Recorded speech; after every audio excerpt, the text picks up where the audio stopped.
ভগবান বিষ্ণু কেন 4 মাস শয়ন করেন জানুন চাতুর্মাসের গোপন রহস্য। হিন্দু ধর্মে আষাঢ় মাসের শুক্লপক্ষের একাদশী তিথিকে দেবশয়নী একাদশী বা হরিশয়নী একাদশী বলা হয়। এই তিথি থেকেই শুরু হয় এক গভীর আধ্যাত্মিক সময়, যাকে চাতুর্মাস বলা হয়। শাস্ত্র অনুসারে এই দিন ভগবান শ্রী বিষ্ণু ক্ষীরসাগরে অনন্ত শয়ন গ্রহণ করেন এবং পরবর্তী 4 মাস যোগ নিদ্রায় অবস্থান করেন। তবে এই নিদ্রা সাধারণত মানুষের নিদ্রার মতো নয়। এটি বিশ্বজগতের পরিচালনার এক ঐশ্বরিক অবস্থা, যেখানে তিনি অন্তর্মুখী যোগ সমাধিতে অবস্থান করে সৃষ্টির ভারসাম্য রক্ষা করেন। এই 4 মাস শেষ হয় কার্তিক মাসের শুক্লপক্ষে প্রবোধিনী একাদশী বা দেবউঠনী একাদশীতে, যেদিন ভগবান বিষ্ণুর জাগরণ ঘটে বলে বিশ্বাস করা হয়। পুরাণে বলা হয়েছে আষাঢ়, শ্রাবণ, ভাদ্র এবং আশ্বিন এই 4 মাসই ভগবান বিষ্ণুর যোগ নিদ্রার সময়। এই সময়কে অত্যন্ত পবিত্র ও তপস্যার কাল হিসেবে গণ্য করা হয়।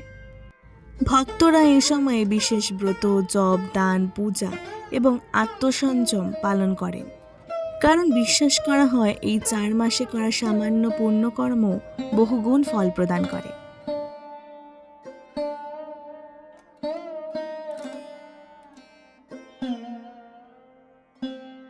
একটি প্রাচীন কাহিনী অনুসারে এক সময় দেবতা, ঋষি ও মানুষ সবাই ভগবান বিষ্ণুর কাছে প্রার্থনা করেন যাতে সৃষ্টি জগতের কল্যাণ ও ধর্মের স্থিতির জন্য একটি বিশেষ সময় নির্ধারণ করা হয়। তখন ভগবান ঘোষণা করেন যে তিনি প্রতি বছর 4 মাস যোগনিদ্রায় থাকবেন। এই সময় মানুষ যেন ভোগ বিলাস কমিয়ে ধর্ম, সাধনা ও আত্মশুদ্ধির পথ অগ্রসর হয়। সেই থেকে চাতুর্মাসের প্রথার সূচনা।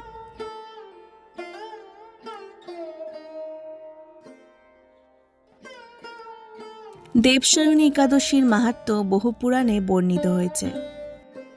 পদ্ম পুরাণ, ভবিষ্য পুরাণ ও স্কন্দ পুরাণে উল্লেখ রয়েছে যে এই দিনে উপবাস, বিষ্ণু পূজা, তুলসী অর্চনা, গীতা পাঠ এবং বিষ্ণু সহস্রনাম পাঠ করলে অসংখ্য জন্মের পাপ ক্ষয় হয় এবং ভগবানের কৃপা লাভ হয়। যারা নিষ্ঠার সঙ্গে এই ব্রত পালন করেন তাদের জীবনে শান্তি, সমৃদ্ধি ও আধ্যাত্মিক উন্নতি আসে বলে বিশ্বাস করা হয়।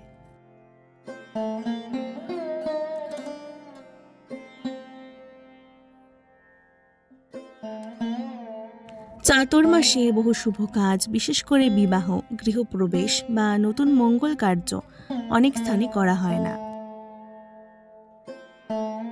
এর কারণ অশুভ নয়, বরং এই সময়কে আত্মসংযম ও ঈশ্বর সাধনার জন্য নির্ধারিত করা হয়। ভক্তরা মনে করেন যখন স্বয়ং ভগবান যোগনিদ্রায়, তখন মানুষেরও উচিত বাহ্যিক উৎসবের পরিবর্তে অন্তরের শুদ্ধির দিকে মনোযোগ দেওয়া।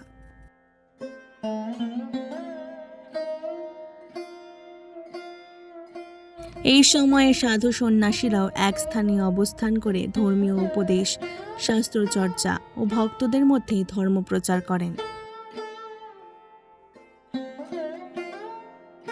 বর্ষাকালে অতীতে দীর্ঘ ভ্রমণ কঠিন ছিল, তাই চাতুর্মাসে এক জায়গায় থেকে সাধনা করার রীতি গড়ে ওঠে। এই প্রথা আজও বহু আশ্রম ও মঠে পালন করা হয়।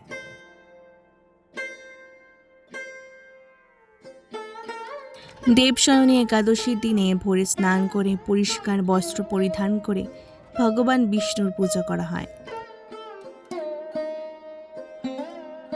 শঙ্খ, চক্র, গদা ও পদ্মধারী শ্রী বিষ্ণুর মূর্তি বা ছবিতে চন্দন, ফুল, তুলসী পাতা, ধূপ, দীপ ও নৈবেদ্য নিবেদন করা হয়। অনেক ভক্ত এই দিনে নির্জলা বা ফলাহার উপবাস পালন করেন এবং সারাদিন ওম নমো নারায়ণা বা ওম নমো ভগবতে বাসুদেবায় মন্ত্র জপ করেন।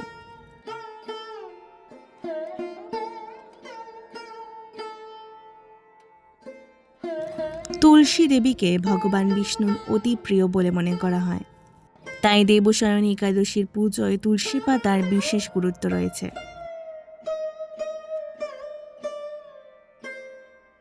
বিশ্বাস করা হয় তুলসী ছাড়া বিষ্ণু পূজা সম্পূর্ণ হয় না।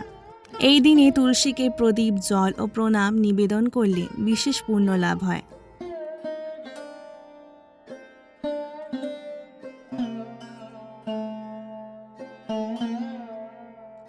অনেকেই প্রশ্ন করেন, ভগবান যদি নিদ্রায় থাকেন তবে কি তিনি জগতের কার্য পরিচালনা করেন না? শাস্ত্রের ব্যাখ্যা অনুযায়ী এটি প্রতীকী যোগনিদ্রা। তিনি কখনো জগৎকে পরিত্যাগ করেন না, বরং তার যোগশক্তির মাধ্যমে সমগ্র সৃষ্টি অব্যাহত থাকে।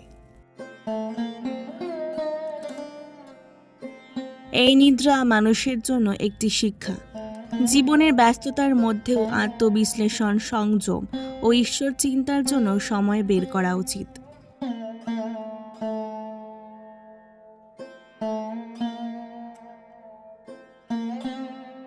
চাতুর্মাসে অনেক ভক্ত কিছু বিশেষ নিয়ম গ্রহণ করে। কেউ পেঁয়াজ রসুন ত্যাগ করেন, কেউ একবেলা আহার করেন, কেউ নিরামিষ ভোজন করেন। আবার কেউ প্রতিদিন গীতা, ভাগবত বা বিষ্ণু সহস্রনাম পাঠ করেন। এসব নিয়মের মূল উদ্দেশ্য শরীর ও মনের শুদ্ধি এবং ঈশ্বরের প্রতি ভক্তি বৃদ্ধি করা।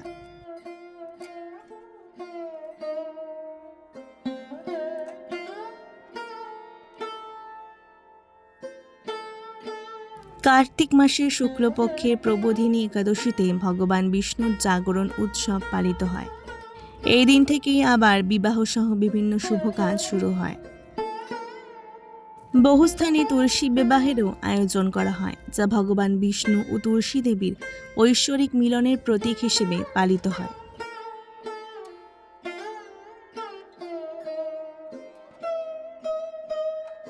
দেবশয়নী একাদশী আমাদের শেখায় যে জীবনে শুধু কর্ম নয়, আত্মসমীক্ষা ও সমান গুরুত্বপূর্ণ।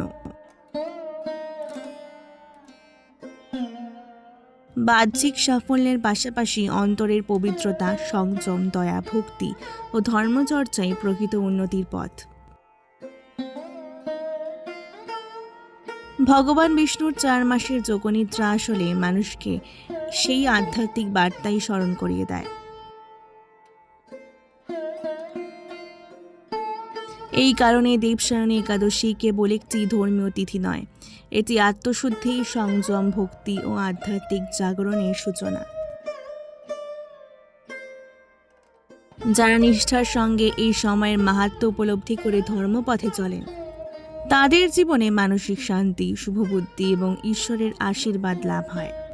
এমন বিশ্বাস যুগ যুগ ধরে হিন্দু সমাজে প্রচলিত রয়েছে। আজকের ভিডিওটি ভালো লাগলে অবশ্যই পুরাণের পাতাকে সাবস্ক্রাইব করে দেওয়ার অনুরোধ রইল। অনেক অনেক ধন্যবাদ।